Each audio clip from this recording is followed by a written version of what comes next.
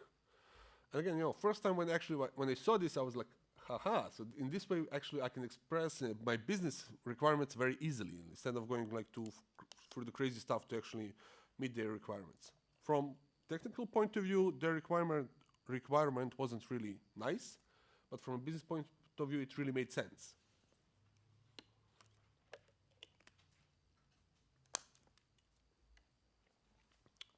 So let's see now when this runs, how it actually goes.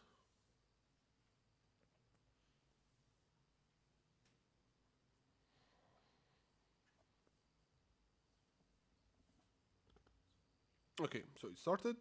So let's see, basically, I can delete this stuff here. I don't need this anymore. Again, refresh the browser, like always. And then let's say query. And I can say all persons. And now we have a problem, so to say. Because if you remember, basically, person, in this case, is an union of, like, speakers or attendees or things like that. So how actually I can, what should I query, here? Because I don't know what I'm going to get back from a union. So basically I can say 3 dots and on attendee, and then basically say, okay, name only, because attendee has a name. And I can say 3 dots on speaker, and now I can say name and the Twitter, right? Because the speaker the speaker has a name and a Twitter. So if I run it, okay, so here I get speaker's information and then attendee information. Again, you can do the renaming and all those kind of things. So for example, here I have name and name. So if I ask only the name, you might be confused. Okay, which is the name from attendee, which is the name from a speaker, right? So one trick that you can use is just rename this to, let's say, attendee name, let's call it. And then you basically get a name and a name. The other way that you can actually do it is just here, have like underscore type name. And then basically for every object that you get back, you will also get, okay, which type it is. So in this case, you can still keep it as a name. And basically consumer can actually, distinguish which one is which. Okay, so this is the speaker, this is like attendee, so I need to do basically different business logics. Another nice thing that you can also do, oh yeah, by the way, if you, for example, I know in this case that both speaker and attendee have a name, and if I, for example, I try to just ask for a name, it will not work. So if I just say here name, it will not work. It will just say, okay, I have no clue what to do with this. Also, if I say only, for example, on speaker, and say name, and I ignore basically the attendee, then you're going to get something like this. Basically, here is going to be just, okay, like, for this you don't want anything, so I'll just ignore it completely.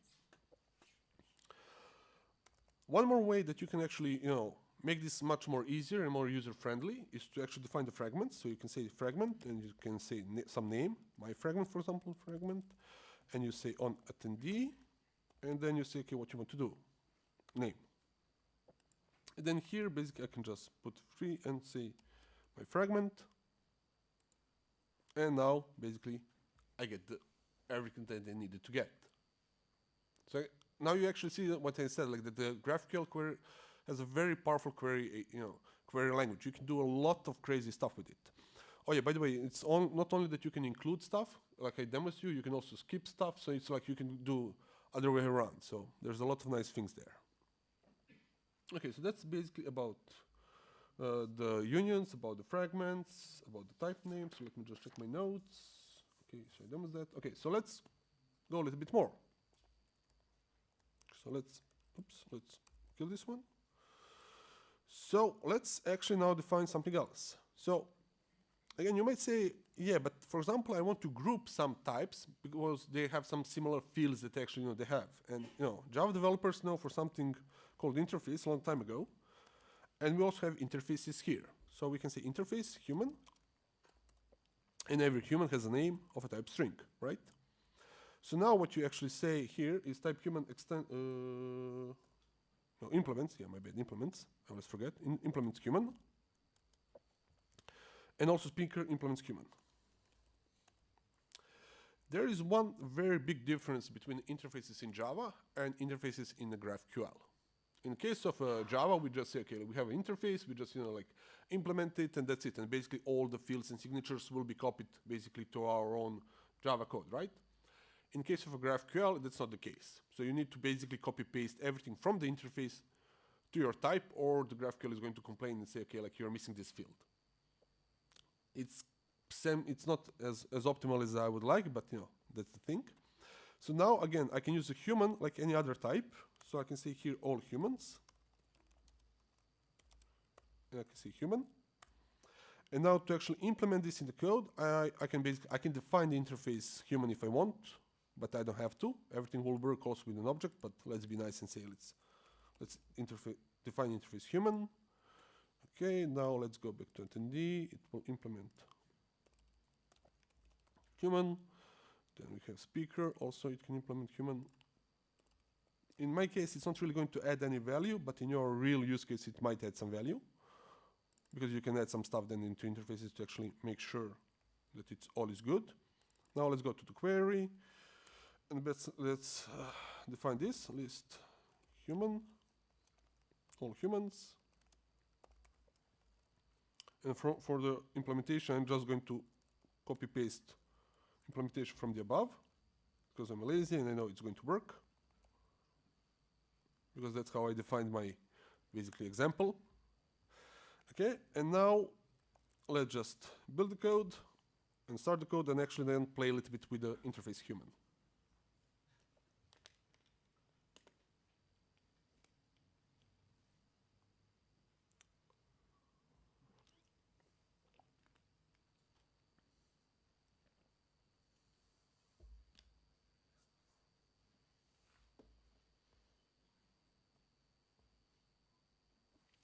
Okay, now let's start it.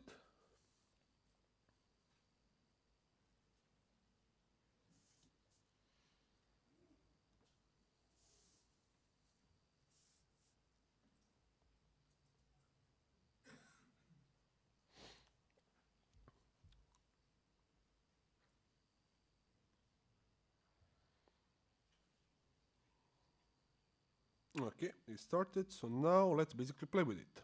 So again, refresh like always. Query, all humans, and then again we can say 3 dots on speaker, name. We can say 3 dots on attendee, name, and it works perfectly, right? We can also say, okay, give me the type name, and it works. We can also use the fragments like we use with the union. So at this point you might say, okay, yeah, but then it looks like that maybe the union and the interface are almost exactly the same, at least in this use case. Well, not exactly. So what happens if I actually remove this part here and just say here, name? Well, in this case it's going to work because I'm going back to my type of a human, which is actually an interface, which has a field called name. So that's basically like the big difference between the unions and between the unions and the interfaces. In the case of interface, you can always, go back to the interface and basically use, expose some types from it or some data that basically interface has. In the case of a union, the only constant that you have is basically the type name and nothing else, because again, union can be absolutely anything. Okay, so let me actually now add one more thing which I want to add. And that is, okay, let's add to the speaker, let's add talks, because the speaker can give a talk, right? And again, to implement this, again, we need to do exactly the same thing like we did last time. We need to create a resolver of a type speaker resolver. Speaker resolver. It's going to implement GraphQL resolver of a type speaker. You will have required arguments, import. Then we're going to add here private final talk service talk service, oops, talk service. And then we're going to define the method that we had here. Okay, it's called talks. Public list talks is going to take as an argument speaker,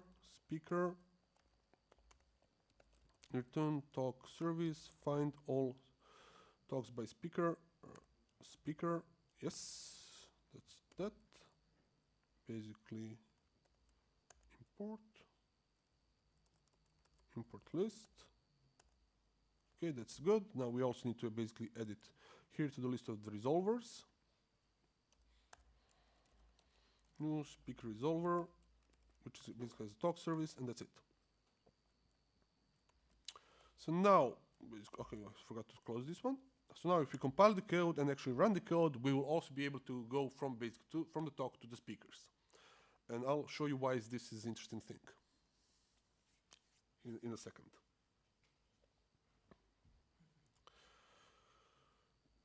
Okay, so now let's start this.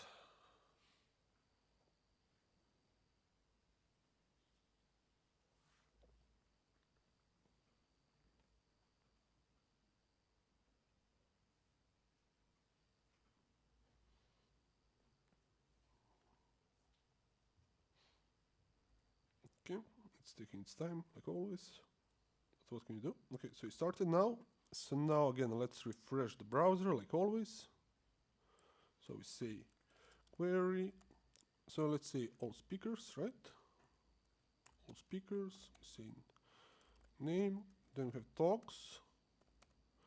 And we have title, right? And does it work? Yeah, it works.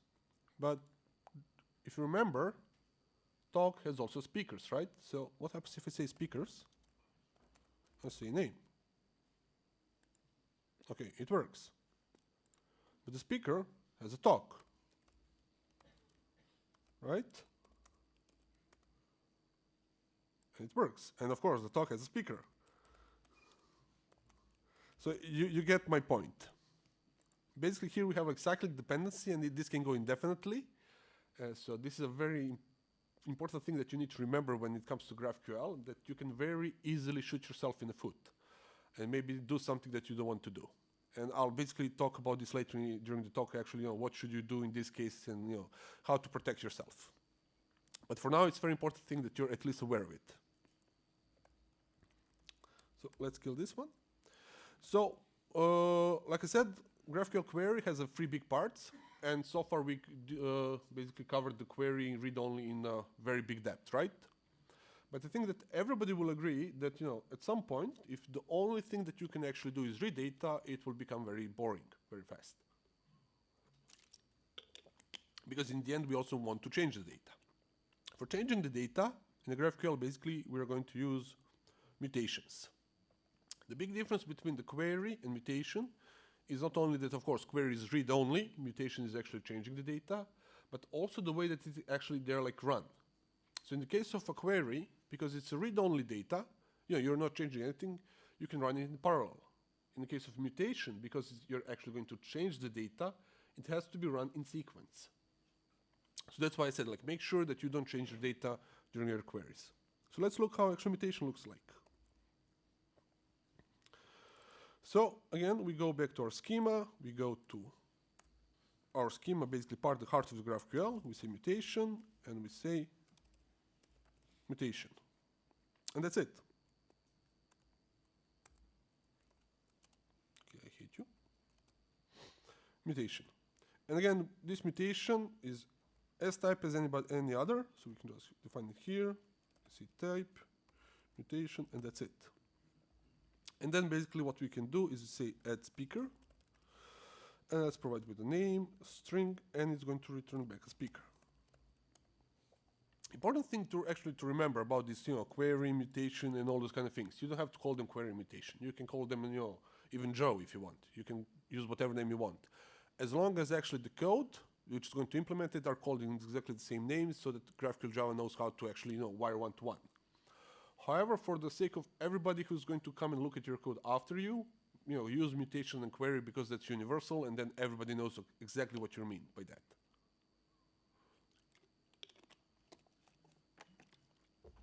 So let's now actually implement mutation. So again, the same thing. We go to resolvers, we add new class, we call it mutation. We implement GraphQL mutation resolver. So important thing to remember here. In the case of mutation, we're implementing GraphQL mutation resolver. In the case of a query, we're implementing GraphQL query resolver. In the case of anything else, basically on type resolvers, we just implement GraphQL resolver with appropriate type. So in the case mutation, again, we'll add required arguments. Oops, not request mapping, required args from the Lombok. I'm going to add private final speaker, no, not resolver, speaker service. Yes, speaker service, because we want to add speaker. And then we go back to C just to double check our signature of a method. It needs to be add speaker. Okay, so this is the signature. We come here, we say public, we get back speaker, add speaker. We say, okay, there's a field of type string name as an argument. And then basically this one is this. Okay, so let's import the speaker. So important thing to actually also to understand is, until now I haven't used any arguments in the queries, right? But you can also use arguments in a query. And again, like if you go back here, this is the way that you're actually going to define arguments in any type of hero resolver. So it doesn't matter if it's a query, if it's mutation, is on the top level or any other level. If you want to pass any arguments to basically to your resolvers, you just do it like this, basically say, okay, name, double dot, the type, either scalar type or complex type, and that's it. Actually not complex type, either scalar or input type. We'll come back to input type later. So here, I think I just need to basically create a speaker. Speaker is new speaker. Then I say speaker, set name, and then I say return speaker service, save speaker. Yes. And that should be it. Of course, we need to still add mutation into our resolver list. So we add it here as a new mutation, and then we say speaker service. Yes, and that's it.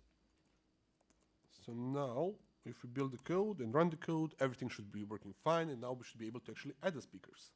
Again, if I didn't do any mistakes in code. But so far, my record is good, right?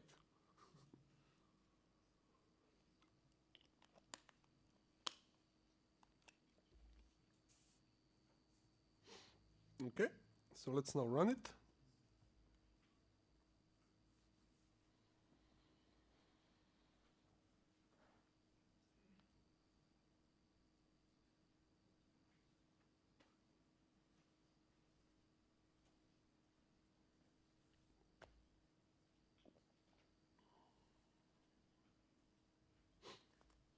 Okay, it started.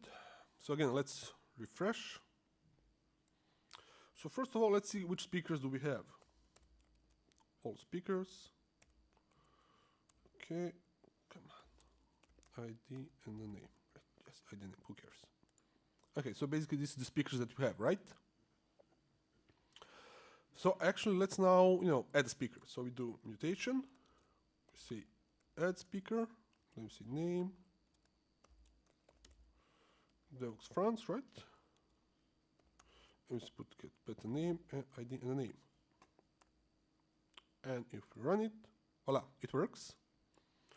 So if we check again, all speakers, and the name. Okay, so we have our new speaker. If we ask for a Twitter, well, our speaker here doesn't have a Twitter, right? So let's fix that now. Because again, like, if you think about it, so let me just quickly close this one.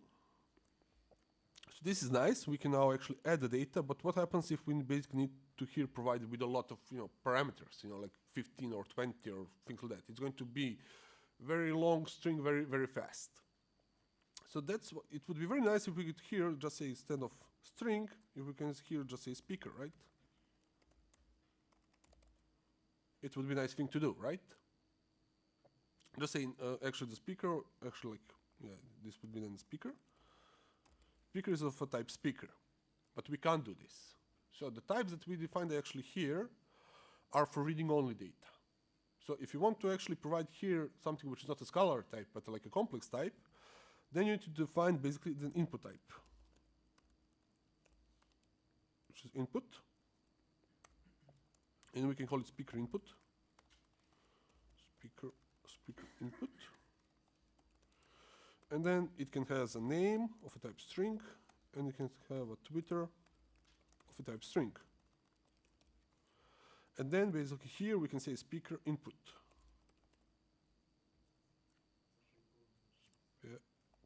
Yes, the type of see, like I'm always making the type mistakes.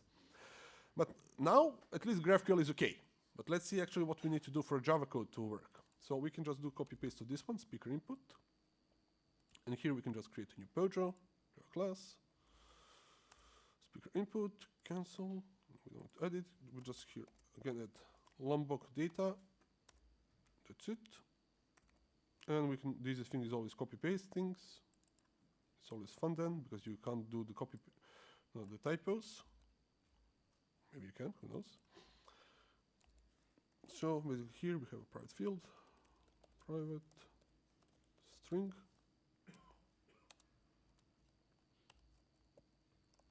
And we also have here private string Twitter, right? String Twitter. So now what we can also do is we go back to mutation and we actually extend the mutation that now we don't have we get as a type speaker input s, let's call it s. Let's import s and then we say here as get name. Here speaker, set Twitter, from s get Twitter. And again, we compile the code, we run the code, and hopefully if I haven't do any mistakes, all should be good.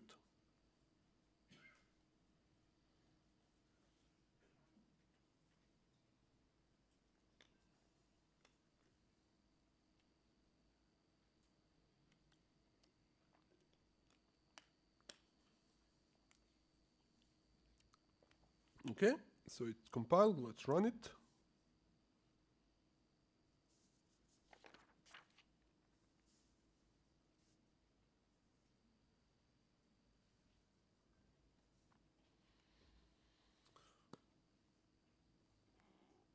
Will it run? Hopefully it will run.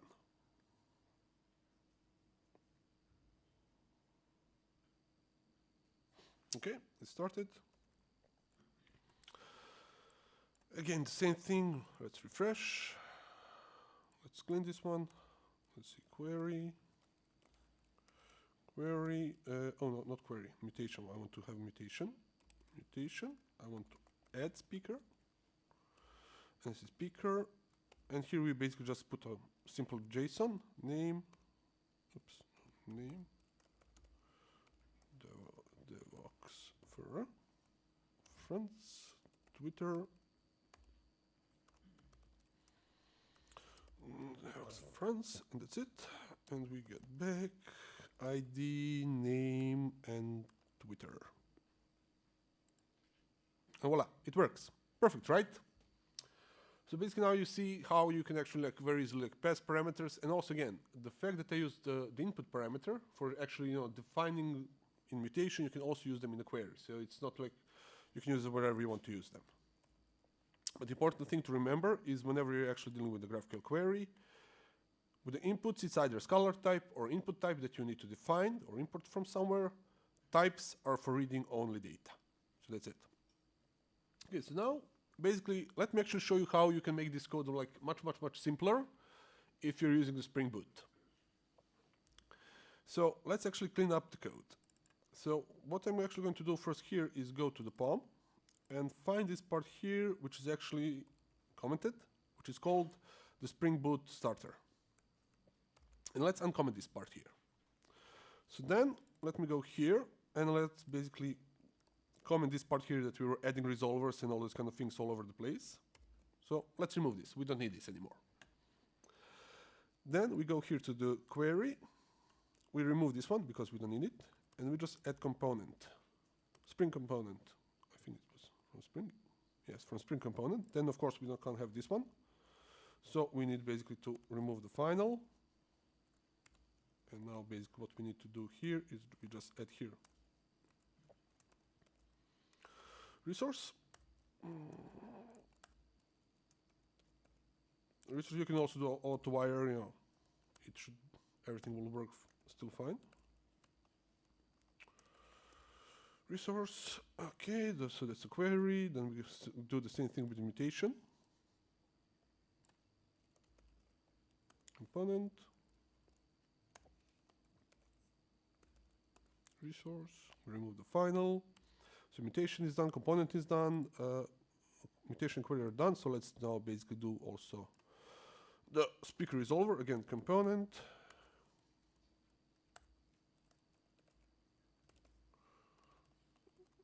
Resource, yes, final go away. And then we have go to talk resolver, again, remove the final. We add resource, basically we add here component, and that's it.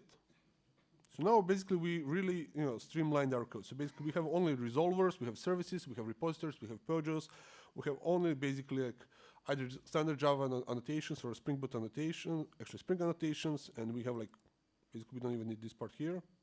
This one is also should be commented. So basically now we have like real normal Spring Boot application with a lot of annotations, and you know, let's see if it works.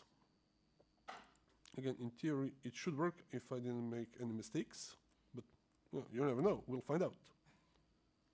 So let's compile the code and let's see if it's still going to work.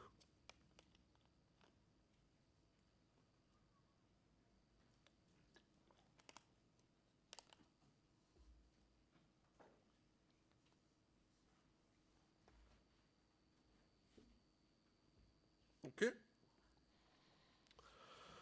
So let's run it.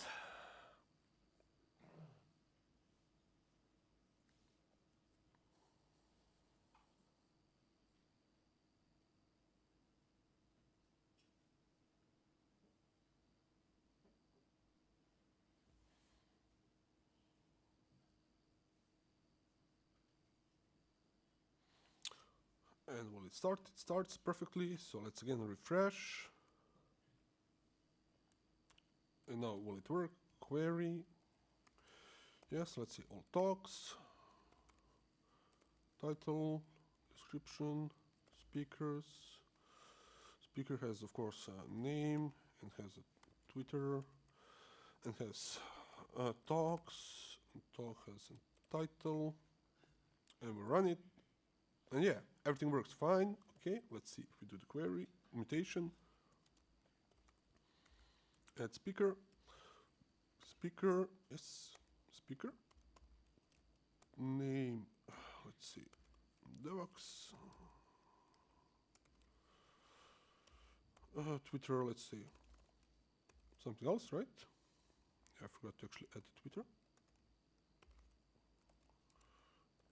And then we say add ID name Twitter. And it still works. So basically everything still works, and now we actually have a much cleaner and basically nicer Spring Boot application with all the GraphQL Java code. And you know, this is like, I think like a very awesome thing that the GraphQL Java guys actually provided with us, that actually, you know, like you can just, you know, write simple GraphQL, basically simple Spring Boot application, and just write the simple Java code and just add few annotation, and you know, everything magically works. Of course, magic comes back in a naming convention. So basically again, like all the names have to be exactly the same, like the classes that you use, and also through the actual implementation of interfaces that we're using. So GraphQL query, resolver, GraphQL mutation resolver, speaker resolver, basically GraphQL resolver with the type, and all these kind of things. So I'm looking at the time, and we're like already going, I would say, very good. So we can actually go to the little bit break, toilet break now. When we come back, we're actually going to talk with the last big part of GraphQL query language, which is actually subscription. And then we're also going to cover all like, protections, things that you need to be aware of, and also like, a lot of maybe questions that you already can have now in your minds. I'll already have a lot of basically prepared answers.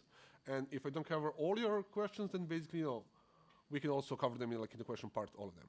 So let's say 10, 15 minutes break, something like that, like 10 minutes? Yeah, 10 minutes, yeah. And we'll be back here in 10 minutes. Thank you for coming back. It's like I always say, it's a good really check to see like if your talk is boring or not, if people actually come back after the break, So thank you very much for faith in me. So a few things that basically I didn't cover.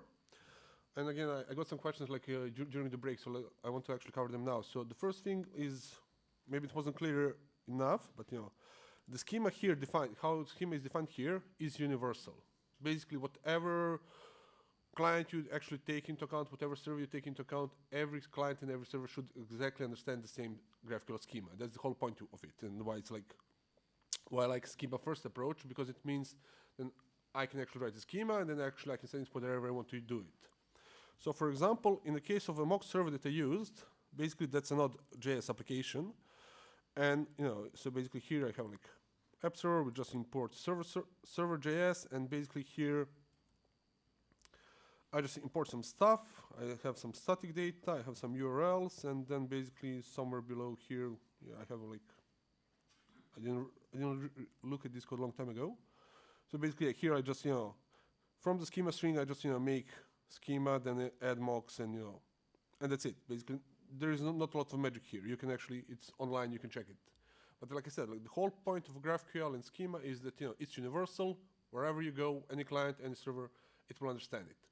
However, one important thing to mention is that there's something which is called like directives, and that you can actually customize your own, like, so to say, GraphQL schema thingy. And I know that actually some people did it to actually add some stuff, like, for example, authentication, authorization, things like that. So those things are not universal. But the things that I'm showing you here, it's like completely universal. So that's why I said, again, make sure that you understand the implementation which you're using, and if it's according to the specification, or it actually adds some crazy stuff around it. Another thing also that I've actually realized that I forgot to mention is how actually I'm wiring here the code. So in my case, basically, I'm letting the GraphQL Java do most work for me and basically do all the mappings and things like that. If, for example, if I don't use the GraphQL Java tools, in this case, but just use the pure GraphQL Java, then I could actually I still can't do it, but I don't prefer to do it. I can really manually wire the whole code. So the reason why I don't like to do it is because in that case, you first write the schema, and then you basically need to manually replicate all of that, basically all the fields and data fetchers, and for every field resolvers, you need to basically manually set it up. Again, some things GraphQL Java will pick up automatically, for example, like getters and setters, but again, you can really do the crazy stuff there. The reason why some people actually prefer to go like more, so to say, like bare metal approach is then you can actually then customize the behavior of your code in much easier way. While here is basically, okay, you're on a higher level, so basically GraphQL will actually do a lot of crazy stuff for you and interesting stuff for you. But again, it will take away some of of the functionality, some of customization that you might do. And we'll talk about that a little bit later in code. But now let's actually go back to the important part, and that is the last part of the query language, that's subscription. So we have, like I said, query, which is read-only. We have mutation, which is actually changing the data, and then we have a subscription. Subscription is similar to the query in a way that client sends request and gets the data. The difference is that with a query, you get one data back, while in subscription, you basically get the stream back of data. So if you think about the Facebook news, friends feeds, or like stock exchange, or those kind of things, like things which are constantly happening. So that's basically what the subscription is used for. And again, subscription, actually the GraphQL comes from the Facebook originally, so you can understand why they needed it. So let's see how actually we're going to implement subscription. So let's actually do one more thing that basically the conference usually has, and that's basically they can score the talks. So we can say here type, score. Then there is a title of talk, which is of type string, right? And then there is a score itself, which is of type int. By the way, also I hope that you're going to score my talk good. Actually, no, I'm joking. Just be honest and just score it, because it also add, leave feedback, because that also helps me and also helps organizers to actually understand what type of talks people like and what should people do. Then I'm going to head here to schema subscription, and I'm going to take of the type subscription.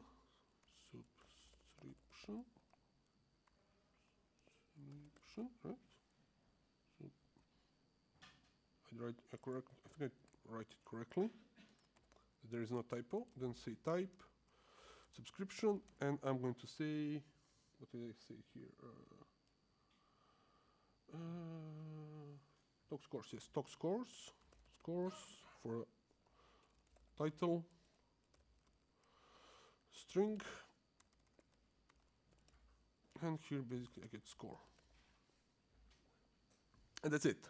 So basically this is all that I need to actually do from a GraphQL schema point of view to actually make it work. But then, of course, as we know, I also need to write the Java code for it. So then basically let's add new resolver, now class, subscription, implements, yes, GraphQL subscription resolver. And again, I did component, not configuration, come on. Component. But before actually I can make this work, I actually need to add some more dependencies.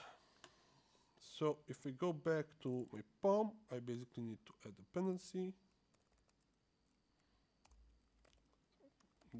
here, and I'm going to add RxJava from Reactive Streams 2, and I'm going to add the version 2.2.3. Yes, this version. And now basically I have all the building blocks that I need to actually create my subscription. So if we go back here, we have like talk. Right? No, where's talk score, right? Somewhere below. Okay, yeah, so this is one. Talk scores. And I need to go here, basically implement it here. So I have talk score, which is going to have like input string of a title, string.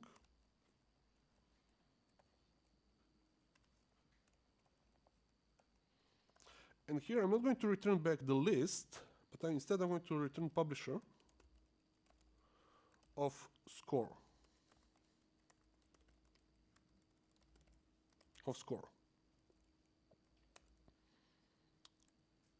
Oh no, not score, it's, oh yeah, I don't have a score, yes. So then basically I also need to create publisher score. Okay, cancel, add data. Data from Lombok for the win. And there was a private string title and private integer score. I hope that was it, right? So score. Yes, title score, int. Okay, so that's good. So now if I go back here, I can actually import this. I can import it. Then I can also import publisher from directed streams, yes. And now basically I can say observable. Observable. Oh, with like this. Observable.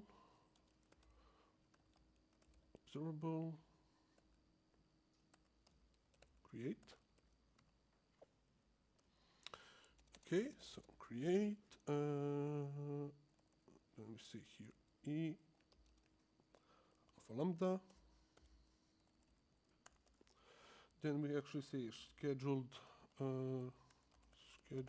executor service. Yes, scheduled executor service of executor service is executors dot new scheduled thread pool with the pool size of the 1. the executor service, scheduled at fixed rate. And then basically here we have our lambda, and we have here 0, 2, time units, seconds, yes. And then basically here I just only thing basically that I need to actually create is create the score itself. So here I say score S is new score. S set title is the title that I get as an input parameter. And S as score, set score, it's going to be mat.random multiplied by 10. Then we're going to say mat.floor, yes, and we're going to cast it to int. And basically, I'm missing a, is that all? Okay, I'm missing this one. And basically that's it. And then we just say A on next S. That's it. Then we also need to say basically we need to say here observable, publish, no, share publish. We need to also add it to some variable. So let's call that connectable. Create like variable, connect observable. Then we say connectable observable connect. And then we say return connect to flowable. And we say back pressure, strategy, buffer. And if I didn't make any code mistakes, this should work. So in theory, basically, it's a very simple thing. GraphQL actually just, in this case, not going to send the list of the object itself. It's going to actually send, the publisher. So basically something that will actually going to be coming. And again, this is not unique only for subscription. You can also use this for the queries and mutation to actually, make your code async and, perform better, so to say. So let's see if this is going to work. So again, let's build this. I don't need you anymore.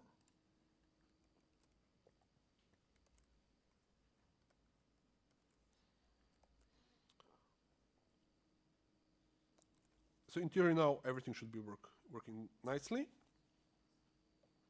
And now when we run it, let's see if all works. By the way, the subscription is a little bit tricky because, for example, mutations and queries are defined in a specification how it should look like, how the communication between the client and the server should look like. Subscription, as far as I know, wasn't really clearly defined, which meant that majority of implementations just took their own guess and basically said, okay, let's do it this way. Apollo implementation of a GraphQL actually took it as a WebSockets, and then majority basically of other implementations just went on the same boat, so to say. I say, okay, like if they already chosen it, it works good. Let's just jump on the same boat and just do it. So, okay, something is wrong. So I have an error. That's always fun. GraphQL provide defined class path research. Scores title get score. Top scores. Okay, it looks like. Just a second. Let me see what mistake did I make. Top scores. Subscription. Where's the subscription?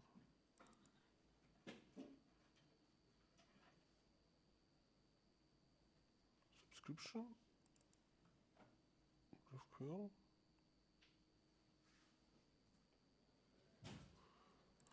GraphQL subscription resolver.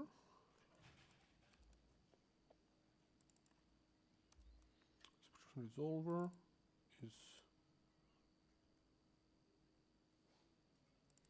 type subscription, talk scores.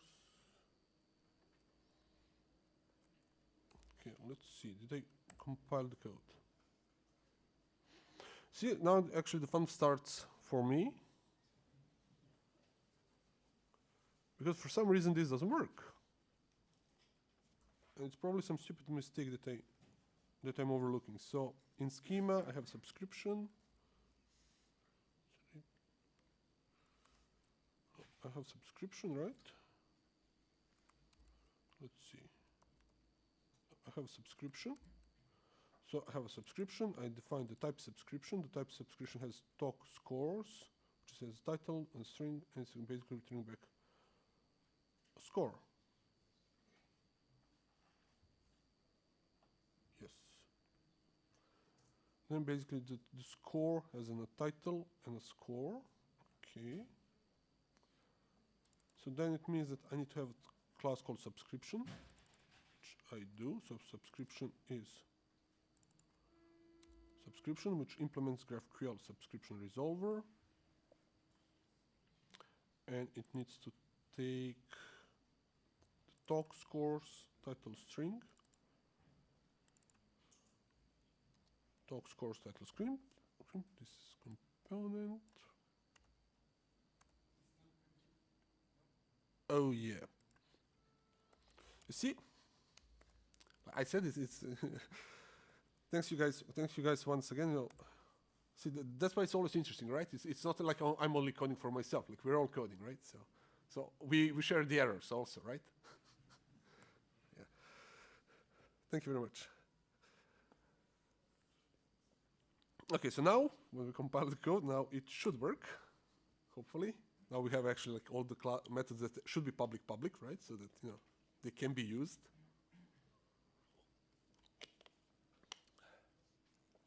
Usually I make mistakes with the typos, so that's why like this was my first thing to go. You know? So like, you know, who checks like if you forgot the public or not, right? Yeah. Of course it's public. Okay, now it started. So now basically what's going to happen, and I can also let's refresh this one.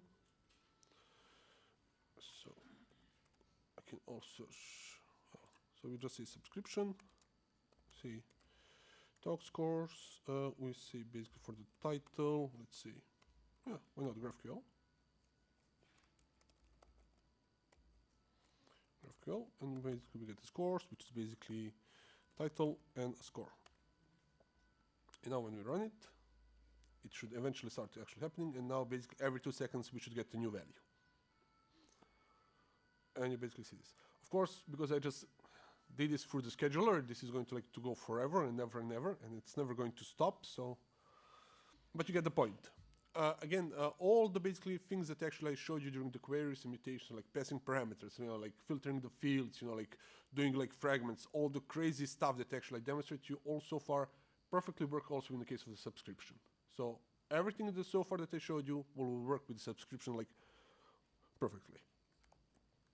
Okay, so let's kill this thing and let's go back here. So we now covered basically the whole GraphQL query language, and we covered almost majority of the features that exist there. So basically we covered the queries, which is read-only. We covered mutations, which is changing the data. We covered subscriptions, which again, as you see, it's not really that difficult to do. It's basically like, where's my code? Yeah, so majority of this is just in a boilerplate code, and it's basically just this, which is like a real business logic in this case. So it's not really that difficult. Again, like as long as you just create the flowable or publisher or something that actually can send asynchronous data and send a stream of data, everything will work perfectly. So this is basically the idea behind the GraphQL, because it has such a powerful schema definition language, and I think that I demonstrated enough, and also has a very powerful query language, which I think I demonstrated good enough. The idea and the best use case for GraphQL isn't to create like the CRUD REST API. It's like if you do it, then you can argue why you're doing it, but I would say it's not enough good use. But using something like this would be much better. So actually put the GraphQL first, that your clients are going to actually talk to and interact with you. And then behind the GraphQL hide all the things like databases, other APIs, basically some different GraphQL servers, like whatever you want to hide. Because then you can actually keep hold the business logic and everything which is already exists, maybe like infrastructure, and just expose it in a much, much nicer and better way basically to the clients, in a much more richer way to the clients. Okay, all of this is great, right? But I assume that you have some questions.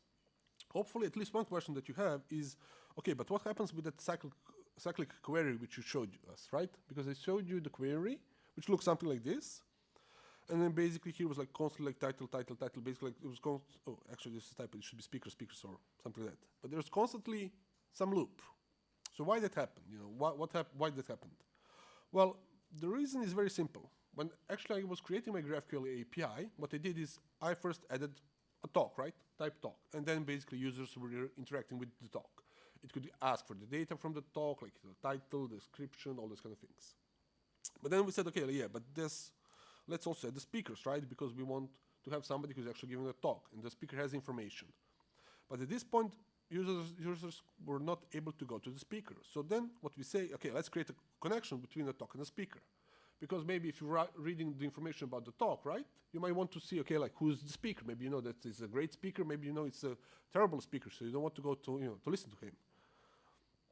So we created this link, right? But then we created another link from a speaker to talk. Because maybe you know somebody is a great speaker, right? So you want to actually see, okay, which talks he or she is going to give. So then basically expose the speaker, and then from a speaker we expose the link to the talks. And by doing so, we create an indefinite loop. And again, like if you have a very complex GraphQL query and you have a lot of types and things and connections between them, you might actually end up creating cyclic dependencies and not being even aware of it. And the reason why is that very dangerous and why you should be always aware of that is because, like I said, with the GraphQL query, you can very easily shoot yourself in the foot. And the reason for that is that in the GraphQL, client call the shots. So we, as a back developers who are developing GraphQL API or REST API, whatever, are not in charge anymore. Because in a standard REST, what you do, you say, okay, this is my endpoints, this is what I'm going to expose, this is how it's going to look like, this is what the fields is going to be, things like that. Again, you do this according to your business requirements, according to your users, but also sometimes basically to protect your backend systems. Because okay, maybe this thing is very slow, it's very like heavy on the system, so I'm going to expose it only through this part and only in this flow so that actually I can control it, I can optimize it to that way. But the GraphQL case, you can't do that. In the case of GraphQL, you just expose, okay, this is the types, this is the fields, and basically then whenever your user asks for a certain type and certain field, certain resolver is going to be called. But you have no clue which combination they're going to create. They can create like crazy stuff, and also like they can create a very long cyclic dependency by mistake or maybe on purpose. Maybe they want to actually crash your system. So you need to be aware of that. All the power in case of GraphQL is at the fingertips of your users, not you. So how can we actually protect ourselves from abuse? And here comes actually like a little bit the tricky part. Because again, as I said, GraphQL is a specification. So in a nutshell, GraphQL don't really care. On the other hand, we're using implementations. So your implementation might be caring about this or maybe not. And that's why you need to know, okay, which implementation you're using and what is already out there, what things you basically need to worry about. There are few ways that you can actually protect yourself. The simplest way is just creating a timeout. Okay, if a query is taking too much time, just send basically to the client, okay, like you're taking too much time, like I'm not going to process you anymore. This is like a fake protection, because if you think about it, if somebody sends you crazily requested complex query, and you send them a timeout, your server is still like using the memory, still using the CPU power, you're still using resources, so you didn't really protect yourself. You just created like a good user experience. You either return result fast or you fail fast, but from your system, it's still a very bad situation.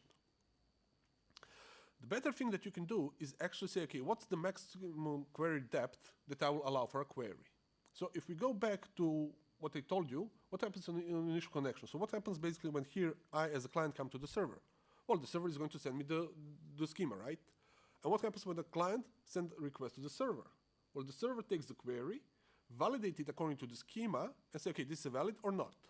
During that same validation, you can also add a check for what is the maximum depth of a query.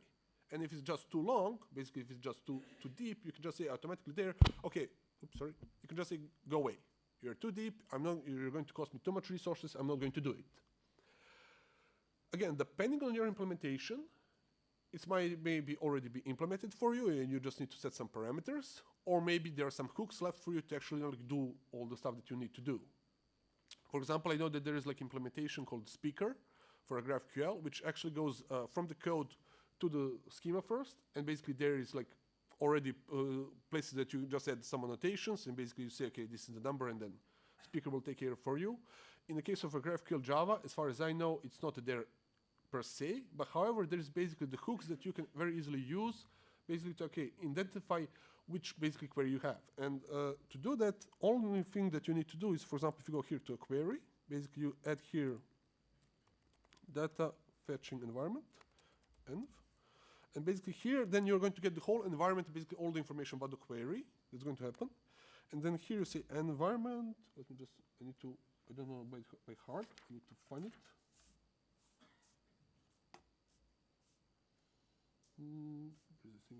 Okay, get selection. Yeah, get selection. Get selection set. And then you basically say get fields. And then basically with this one, you're going to get the whole query. So then you can actually say, okay, this the query is this deep or this depth, and basically like I'm not going to deal with it. So like I said, it's either there is hooks for you to use, or basically there is already implementation. Important stuff to remember about the max query depth is that it's going to protect you from the very deep attacks. However, if somebody attacks you in the width, it will not protect you. So basically there is no protection for that in this case. Again, this is more complex to actually implement than timeouts, but it's much better protection. So the next step, even better, is to say, okay, max query complexity. In this case, idea is very simple. Every part of a query in a GraphQL schema, basically you give certain score. And then basically when you get the query from the client, you basically sum all the numbers and basically look, okay, is this number too high or not? If it's not, okay, then I'm off and work. If it's too high, I'm just not going to basically deal with it because it's just too complex. There are a few problems with this one. Again, maybe your implementation that you're using has this, so that you can basically very easily add some annotations or some parameters to say, okay, this is the score. Maybe not. That's the first problem. Again, if there is not, then again, there's probably hooks that you can use to do it yourself. However, there is a real problem with this approach, and that is, okay, you're building today greenfield project. So you will know everything that's happening there. You will know exactly, okay, when this resolver is called, what backend system is going, how much time I need, all those kind of things. In theory, you should know, hopefully. And you will put some scores. But then over some time, will that score still be valid or not? Maybe something that was like, like internal database call now is basically transferred to some new microservice. So it's network call, and maybe then some complexity is added there. Also, if somebody comes and change basically some parts of the code or some parts of a system, will that person know also how to actually update the score on your queries? And will he actually be able to, to validate it in a good way? Okay, which score it should be there? So making this, initial thing should be okay. Maintaining it, it can be very demanding, depending on your teams, dependencies, and all those kind of things. So keep that in mind. Again, you can also go like very, so say like optimistic approach and give score for 1 for everything. But then again, will that really be your use case or not? Because if you, for example, in one of my clients, basically they had some very old legacy mainframe. So it was very, very slow, and they were very hesitant about actually exposing that through the GraphQL API because they say, okay, yeah, but if users start actually hitting this endpoint as crazy, we're going to die. The best possible way to actually protect yourself from abuse is to actually just use the throttling, which actually means every few amount of time, basically, to query, you provide certain amount of CPU cycles, a certain amount of memory, and that's it. This is the most complex thing to actually implement, but it's the best protection. So again, like it's choose your poison. Again, the easiest way is maybe just don't have like very complex queries or maybe cycle dependency, things like that. But again, sometimes we have to have them. So you have to think about it. You have to be aware of it. Okay, so the logical question that also come after this is, okay, if the users can actually send a lot of queries and do all kind of crazy stuff, what's going to happen about the caching?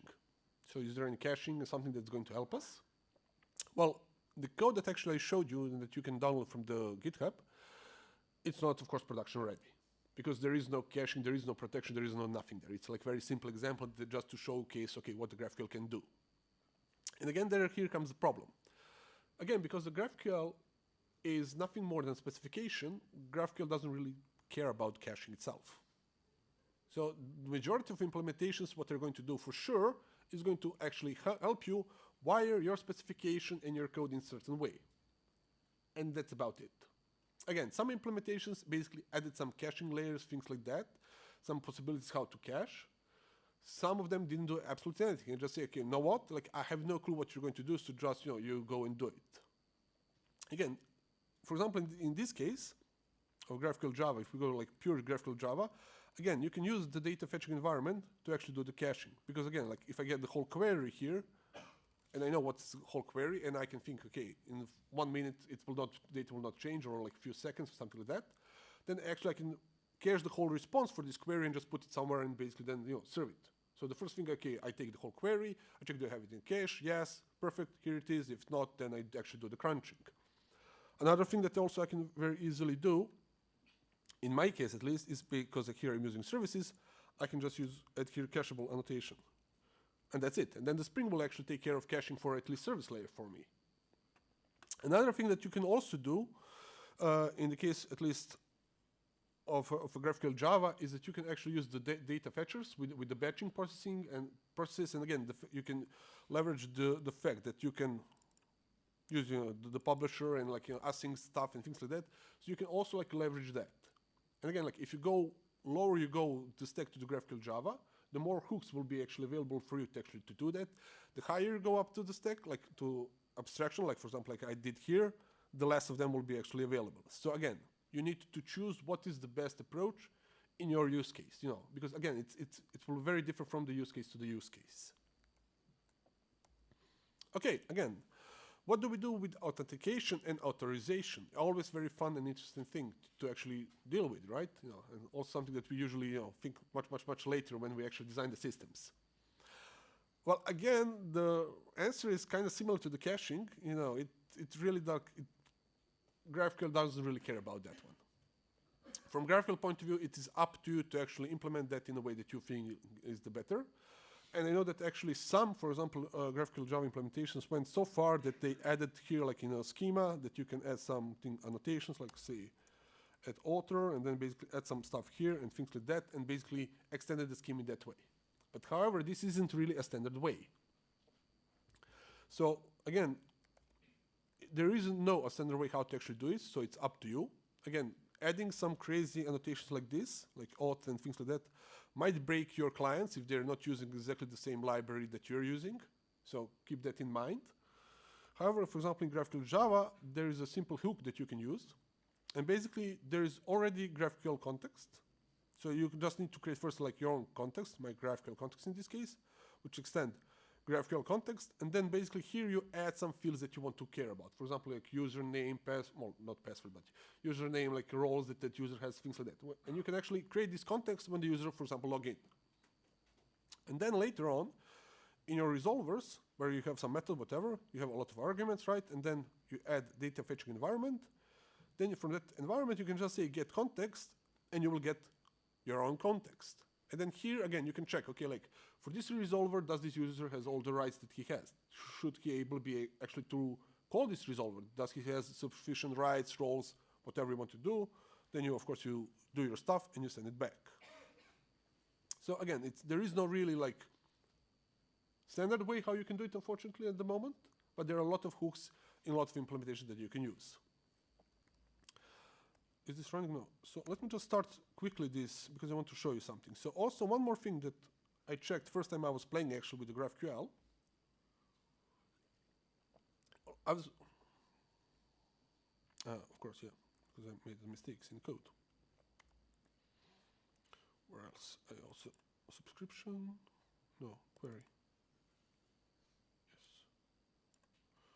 Go away. So. Because also I was like, okay, curious to see, okay, how actually it works under the hood, all those kind of things, basically what my client says, what my server sends. And I saw something which was kind of scary, to be honest with you. And okay, content service Java. Yes. You see? That's what you get when you do like live coding, right? But at least it's like real code. It's not recording. Yeah. Okay. So, third time's the charm, right? hopefully. Looks good so far. It works on my machine, right? Okay, so once it starts. Okay, so it started. So let's refresh. Let's first delete this one. Let's refresh. So I want to actually show you something. So let's go to the network. Okay, so we basically got here. So it's a little bit messy. So what I can say is query, right? And I can say all talks, and I can just say title. So let me clear all of this. And then when I send it, I got a response. But what I want to actually point to you out is this. It's post. So I was like, what? I'm doing a query, and it's a post? That's not good. Because again, like, I'm not sure about your landscape, but at least in most landscapes that I work, there's a lot of, load balancers and all those kind of things in between actually the client and my server. And again, if you're using get, then you can actually cache a lot of basically requests and responses in a good time, basically. So there's a lot of places where we can add the caching if we need. But if we use a post, like here, for a simple query, then that's a problem. Because then it's like all my caching in all other layers of the table, and like only caching that I'm going to be actually able to provide is in my own application, which can be kind of scary, depending on your landscape. However, so that's also one thing that you might ask yourself. But the good thing to know is that actually that's not the case. Query will work with the post and the get by default. So I can send exactly the same query that I send through the post body, through the query as arguments, basically, and it will work perfectly. So that was, at least for me, big relief. Mutation, of course, goes through post, but we're changing the data, so it should be going through the post. Like again, if you change the data through the get, you should change that. Okay, another very often question that I got asked is, okay, what happens if my schema is too big? Because like, if you go, basically, here, this schema is starting to grow and grow and grow and grow. So what do we do with actually we have, because this is like very stupid example, right? What, I have like 3 types and like few endpoints, like, yeah, big deal. Like in real production system, you can have like ridiculous amount of this. So what should we do if our schema is really big?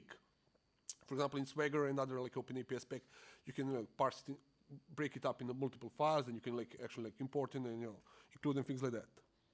So in the case of a GraphQL, at the moment, there is no uniform way, unfortunately. So there is no a single way to say, okay, like if you have a big schema, this is how you go and basically solve the problem. On the other side, basically there's a lot of different ways that basically different implementations actually approach to solving this problem. So for example, one common way that actually, for example, people in the Node.js community approach this problem is you just split the file basically in schema in multiple files. Then basically when you actually want to import the schema, you load all the files, you basically in the memory like combine them together and then actually then give it to your GraphQL API server, and that's it. So the similar thing you can also do in the Java world, in the case of GraphQL Java. So in this case, basically we are here providing the combined schema. So basically we say, okay, like we open new schema parser, we call it schema parser, then we say, okay, new schema generator, we call it with schema generator, then we load the first file, basically first part of the file, and we save it in a variable st part1. Then we do the same thing for the second part of the file. Then we actually call new type definition registry. We actually save it in a variable type registry, and then we parse the first file and merge it basically with the type registry, and then we do exactly the same thing with the second file. So basically parse the whole file basically with the schema parser and merge it with the type registry. And in this case, basically type registry is going to contain all the types, everything which is basically defined in our schema. So in this case, you can very easily like split your schema file into multiple files. Then the only thing that basically is left to do is say schema generator, make executable schema, you add type registry, and then basically here you call like your own wiring, basically runtime wiring, where actually some of your code which actually do all the stuff which it needs to be doing. Another approach that also you can take actually to extending the schema files, and especially when you have big ones, is to actually you can use the functionality which comes by default from the graphical schema to extend the type. So imagine that you have a type, for example, and it's called speaker, and it implements human, right? And it has field ID, and it has the name of a type string. Then what you can actually say is something like this. Extend type speaker, which implements human. You say ID of a type ID, name of the type string, and then you add a new field, which is called twitter.string. So the first time when I saw this, I was, does it really mean that I will have to like rewrite the whole type every single time that I extend it? This like looks like crazy stuff to do. And the answer is luckily no. You can just do it like this. So you can do it like this, have all the fields basically from the original type and extended ones. And in that case, basically GraphQL will be clever enough to say, okay, this field I have, I'll just ignore it. Aha, here's the new field. I add the new field. Or if you just put it like this, you just add the new fields, and then basically that's it. It will just extend as you expect for it to be extended. Another approach which some people actually take is schema stitching. So this is this is present already in the JavaScript world. So basically in JavaScript world, there is already implementations that are able to do schema stitching. As far as I know, but I might be wrong, of course, because things change all the time. In Java world, there is no, at the moment, schema stitching. So what is schema stitching? Well, imagine that you have like 3 GraphQL APIs. Basically, you have 3 different GraphQL APIs. Then what you actually do is you put one GraphQL API in front of all of them. And you connect basically that GraphQL API with all those 3 GraphQL APIs. And what this basically GraphQL API is going to do, this master, is actually going to take all the schemas from all 3 and basically stitch them up into one single schema and then expose to the client only that one single schema. So basically it's going to be like, like some gateway kind of thingy approach. Basically from the client point of view, it's going to talk only to your front GraphQL API, which is actually going to talk to all other GraphQL APIs and basically stitch their schema, in a runtime. It's a very interesting approach, and I assume that also, it will be implemented at some point also, like in the Java world. But of course, you need to choose your battles. Okay, so another thing that also you might be interested to know is what happens if you want to actually see what's happening inside your GraphQL API, because how can actually I can see if I have performance problems, how can actually I can see if all the code works in a way that actually I think it works. So in the case of the GraphQL Java, there are a few simple ways that you can do it. So the first thing is, of course, with the logging. And they already did most work for you. So only thing that you need to do is find your application property file and basically set logging level.graphql and put on which level you want to do. And that's it. Everything will be taken care of for you. Another approach is also instrumentation. So basically instrumentation is a funny one. And I don't have, unfortunately, the code to demonstrate it because I didn't want to go really, really broad. But in a nutshell, it's basically the pieces of the code that you can actually push inside your GraphQL Java implementation, like your resolvers and things like that, that actually going to measure some stuff. And also change the way that your actually code behaves. So. And then you can actually use that information to either send to, let's say, Graphite or Prometheus, or even send it back to users if you want, or log it. It's up to you. But basically, it's like it's similar to the filters, I would say, kind of approach if you go with the servlet way of the Javas. For example, you can Apollo implement even the tracing, precisely using instrumentation. So for more information about that, you can check basically these 2 URLs. The first URL is basically the GraphQL Java official website and their instrumentation. And actually, they even demonstrate to you, how can you actually write your own instrumentation, what things you can actually do, how can you inject it, things like that. In the case of Apollo tracing, I'm not sure that I like 100% what I saw. Because again, the idea is that you actually send the whole trace to your client, which again, in debugging purpose, it's super awesome and super interesting and super good.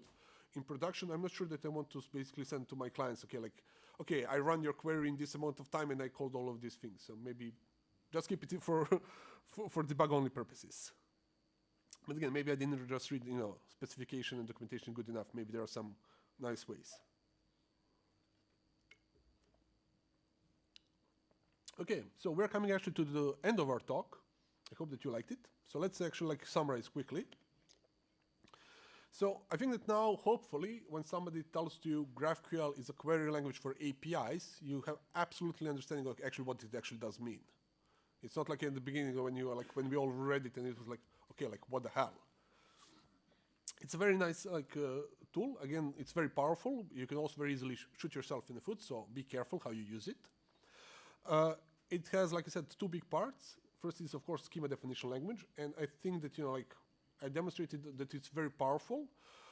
I think I might, but of course I might be wrong, that I demonstrated almost majority of all my major parts of a schema definition language. Again, like maybe they're adding some new ones which I'm not aware. But again, I think that you will agree with me that it's very powerful, and also like much more powerful than you compare it to some other Swagger, OpenAPI, Spec API, Blueprint, things like that. Also, it has a very, very powerful query language.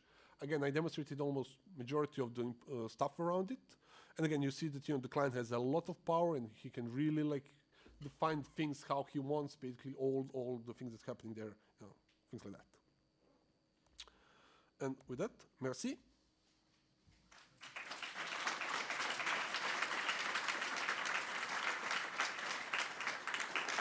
So this is all the resources. Basically, this I think the most important slide, probably. Do we have any questions? Yep.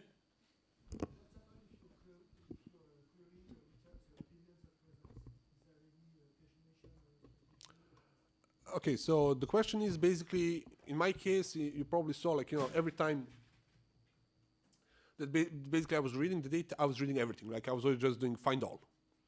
And again, everybody knows that's the worst thing that you can actually do, especially if you have millions and millions of records. So the question was, okay, what do we have pagination and things like that? I have a basic answer is by default, GraphQL again doesn't care about pagination or anything like that. However, it is extra super easy for you to actually just implement pagination. Again, you just provide the parameter, and for example, in my code, well, let's just do it quickly. So basically, you just go to your schema. You say, okay, for example, where's all talks, and you can say just here, for example, page int, and you can say offset for example, size, or let's say size, right? Int. And that's it. And then basically you will have two parameters. Then you actually in your code can actually use to see where you actually go, or you can use the offset and size, whatever. So in a nutshell, there isn't no answer. So actually there is no pagination itself. However, you can very easily implement it and add it yourself. So you can also add the filtering. You can, for example, if you think about SQL queries, for example, because GraphQL have some similarities, but it's not on that level. If you have the where clause and things like that, where you say, I just want to, for example, say the talks which title starts with a T or something like that. You can again add as a parameter for a filtering, make it an optional, and then basically use it to actually do the filtering on the server side. Does it answer your question? Okay, cool. Any other questions? Yeah. When you created the speaker input, can you extend speaker instead of duplicating the field? Okay, so the question is, can we, for the speaker input, can we actually extend the speaker in some way instead of complicating the schema? Okay, in the code itself. To be honest with you, I have no clue. I didn't try it. So it didn't cross my mind. So it's a very great question. But I would basically, in theory, yeah, you can. Basically, yeah, you can suggest, well, you can play around with it. Basically create a base class speaker and then basically add some annotations, things like that. In theory, I think that you should be able to do it. But to be honest with you, I didn't really try it. So I would have to do exactly like you. Just try and see how it goes. Okay, no problem. Okay.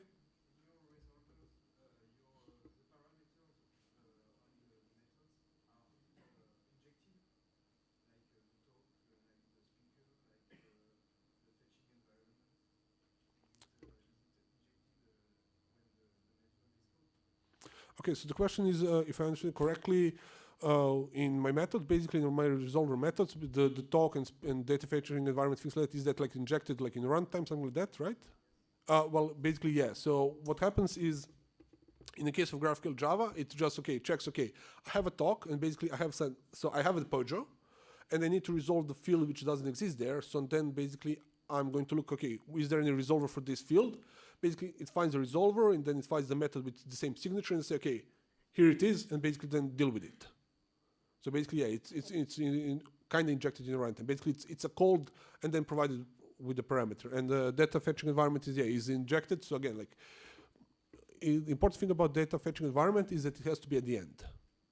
And again, with that you get like everything for regarding the query. So maybe you don't want it, maybe you want it. Depends. Does that answer your question? Okay, cool. Any other questions? Yeah.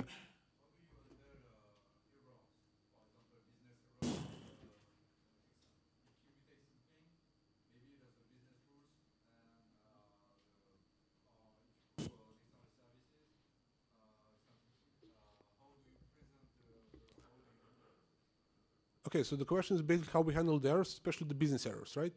Well, like a demo in an application, if you don't do anything, basically if you just have like exception and it basically then explodes, then the graphical Java will provide standard way of catching exception, but that's probably not the one that you want, because in that case you get the data 0 and exception is basically only exception. But again, like there are like hooks and ways that you can actually tie into graphical Java code. So to actually say, okay, like when error happens, okay, just put it there, and basically in that case you will have to create your own probably customized way, but it's not a very difficult thing to do. And then you can actually send both the data and exceptions at the same time. So they can be present in the response at the same time, errors and the data at the same time. But again, like you will have to work a little bit more for it. It's not out of the box that easily. But yeah, they're the whole hooks and documentation. Basically, I think the best thing is just go to graphical Java docs for errors and just read it. It's like it's very good guides.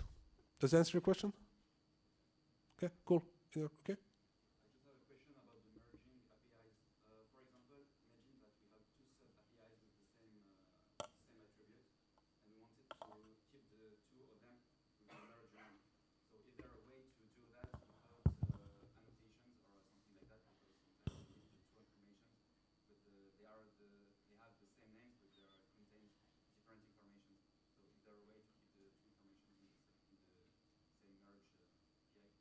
Okay, I'm not sure that sorry, that I follow 100% your question, but your question is, okay, you have a GraphQL API, and then for resolvers, you're going to call two different APIs with the same name.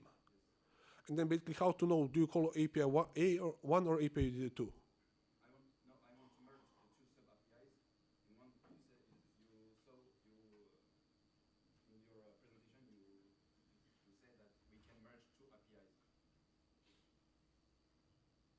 You mean this?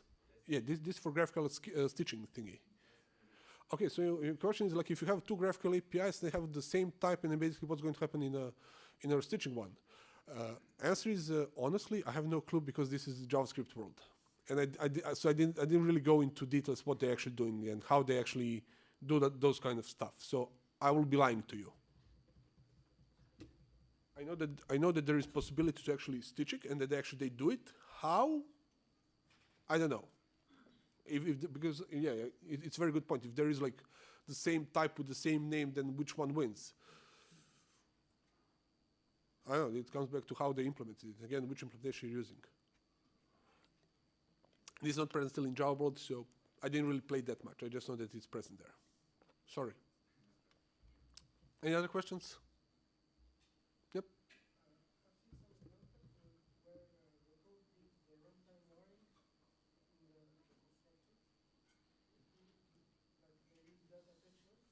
Okay.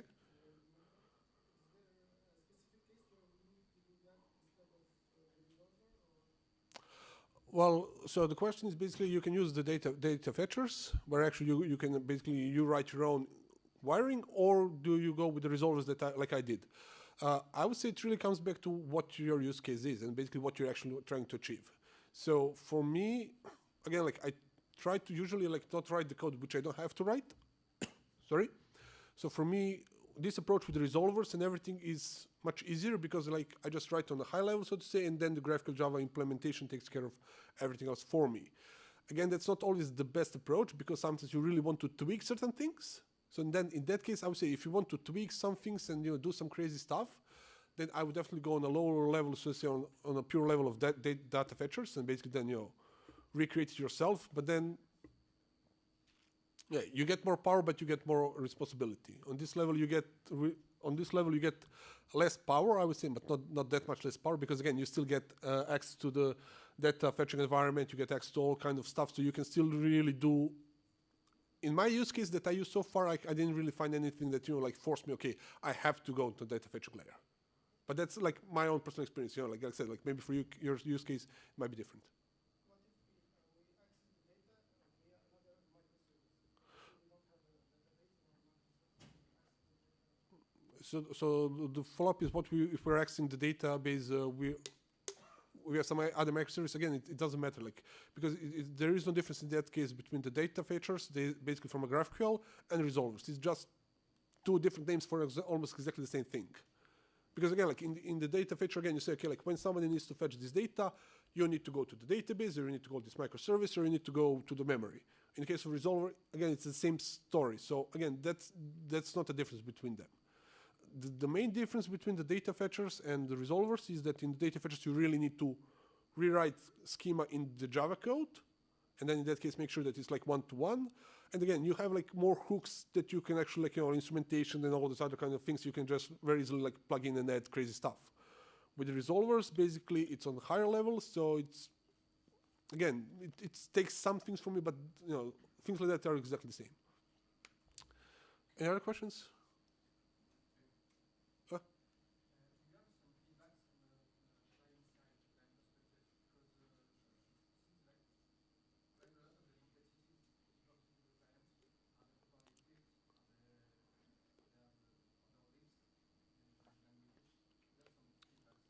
Okay, so if I understand the question correctly, I might be wrong. Do I have a feedback on how the clients actually deal with the fact that we actually add them the complexity? Okay, so from my own personal experience, this is going to be fun. There are two types of, so let's say, consumers. There's one type of consumer who will say, like, I don't want to see GraphQL at all because I don't want to do any kind of work. Like, my code is already working and I don't want to touch it and I don't want to change it. So that's one type. The other type is going to say, yes, GraphQL is precisely what I want to do and precisely what I actually like to have, because again, like then I have like all the power and things, and if I want some extra field or that field or this or that, I don't have to go and talk to the backend guys. So the good thing is that there are a lot of libraries, really a lot of libraries for consumers, for the clients. Again, like the JavaScript ecosystem. GraphQL Java is, by the way, implemented in JavaScript, Java, Go, PHP, and who knows what else. And again, when it comes to the JavaScript world, there like has ridiculous amount of the libraries out there in the frameworks. So basically, if your consumers are front-end people in the JavaScript, they can do whatever they want to do in an easy way. If your consumers are consumers in some other languages, then maybe they are not don't have that much options like like they would have in the JavaScript world. But again, like what I saw is that in the case of the Java and Go, you're in a very good position still. Like so, there are no problems. And again, what I know is that other languages are also like, basically getting more and more into the GraphQL Java, so it's like there are more and more clients actually built for them. So from a real user point of view, there shouldn't be any problems for them. The only question is, okay, do they want that, or not? Does that answer your question? Yeah. Any other questions? Yep.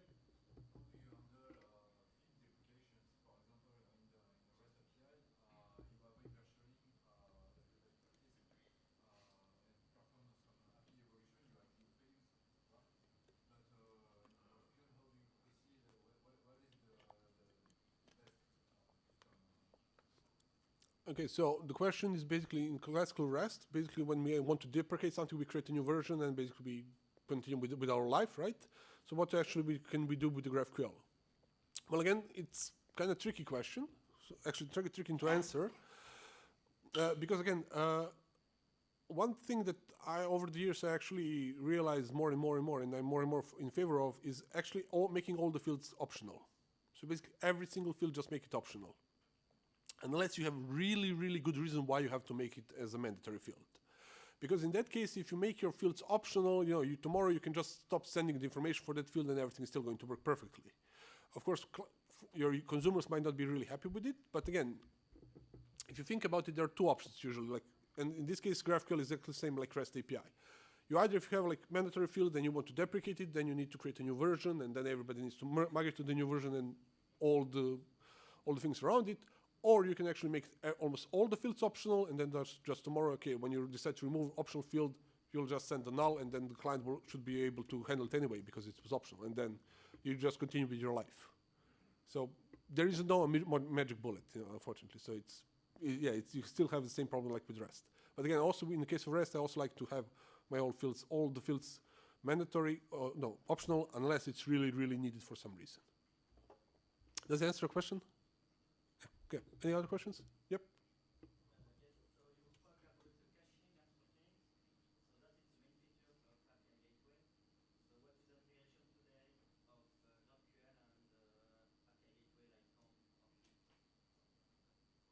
So I'm not sure that I understand the question. The question is the caching that I showed in the code, or?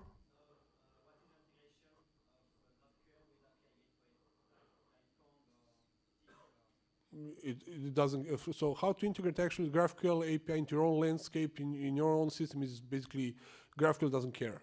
Like you can do whatever you want to do. Again, I didn't really mention one thing, but GraphQL API is nothing more but like the fancy REST. It's basically a fancy REST API. It's basically it is a REST API, but like really on the high end, on the H2S basically level of a REST API. So basically everything that you can do with the REST API and anything that basically you're dealing with the REST APIs in connections with other systems, gateways, load balancer, is basically everything applies still here. So there is not any special difference between it. It's like from GraphQL point of view, it's like just endpoint and that's it in the data. Does that answer your question? Okay. Yes.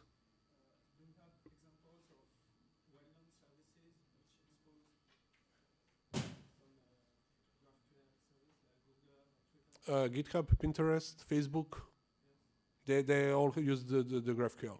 So basically, that's also one thing that I was like kind of surprised. I heard like that actually GitHub has a single schema for a GraphQL, and it's like some millions and millions of lines of code.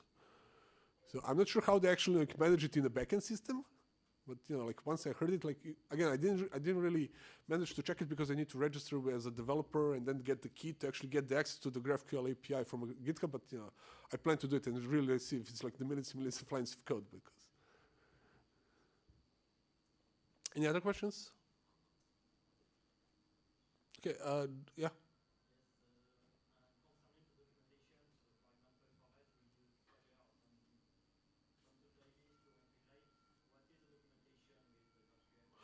Basically the schema itself. From the schema, so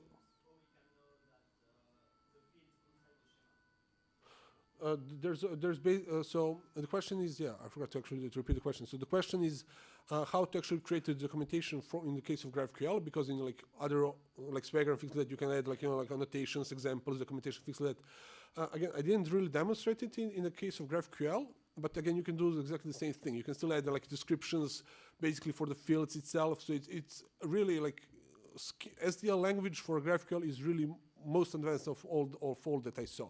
So I really didn't find anything that I couldn't really do so far. Also, by the way, I forgot actually to mention a few things that you might be interested about the GraphQL. So at the moment, I demonstrate you GraphQL, basically the plain, so to say, GraphQL with the servlet. I demonstrate you GraphQL with the Spring Boot, but also, for example, Micronaut has the implementation basically of GraphQL, so it also works with the GraphQL.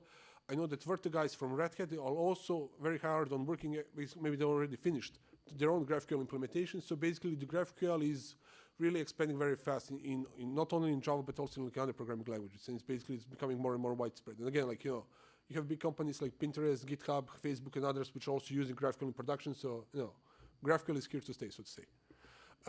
Any other questions? Yep. Is the specification still evolving, or is it considered mature? So the question is like, is the GraphQL specification still evolving, or it's called mature? I would say it's very mature, because again, like it's been in use for a long period of time. It's very battle tested, so to say. However, I think that of course, like any other specification, there are still things that actually are going to be added. So I think like again, that's only my personal view. Is the directives and especially with authorization and authentication, at some point of time, GraphQL is going to take some stand. And say, okay, like if you want to basically deal with authorization and authentication, this is how you should actually define it in a schema. That's my personal opinion, but maybe they're not going to do it. Any other questions? Yep. You know what happened to Falcor and maybe other competition product, other specifications? I'm not even sure that I know what the Valkyrie is. Okay. So It's a similar specification, and I think maybe 1 or 2 years ago there was a presentation here, a comparison between the two. okay, I wasn't aware of them, so I don't know. Yeah. If I have only two website clients for my API, did I need GraphQL? Sorry, can you repeat the question? If you have two? I have only two clients for my API. When none who know my API and I have a Swagger, is there benefits of switching to GraphQL? Okay, so if I understand you correctly, you have API, and this already has a Swagger API, right? And then basically your question is, does it actually make sense to actually switch to the GraphQL? It really depends basically from your use case. So for example, in my use case, there was a good reason why. And the reason why was we had also like open API spec. It was very good defined, arranged with all the teams and everything. However, we constantly had a struggle. First of all, basically with the business, where, like I said, on one endpoint, they wanted to expose the whole world. And with the open API spec, that wasn't an easy thing to actually document. The other thing is we had one team actually producing the API and like 50 of them consuming. And then you can think, okay, this one, I want this field, I don't want that field. And everybody had their own opinions and views. And then, that was kind of stressful on the team developing API to actually like, okay, come with a solution that users are going to be happy and that they're also not killed. Because again, like somebody doesn't want to have like 15 extra fields. So in that case, in our use case, it made sense to move to the GraphQL. Is that your use case or not? Like, I don't know. It really comes back to you. Again, like, does it actually add value or not? It has a lot of power, but again, if you're not going to use a lot of those power and the features that it has, then I wouldn't do it. Does that answer your question? Any other questions? Yep.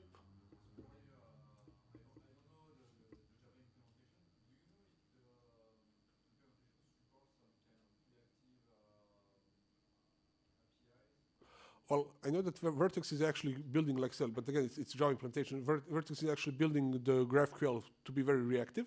And again, GraphQL Java, you can implement it like very easily. It's already kind of internally React very good. I'm not sure about the Micronaut implementation, if it's also purely reactive or not. I didn't really check it to be honest with you. But that's it from the Java world. From the other languages, I really don't know exactly. Any other questions? Okay, then thank you very much again for everything.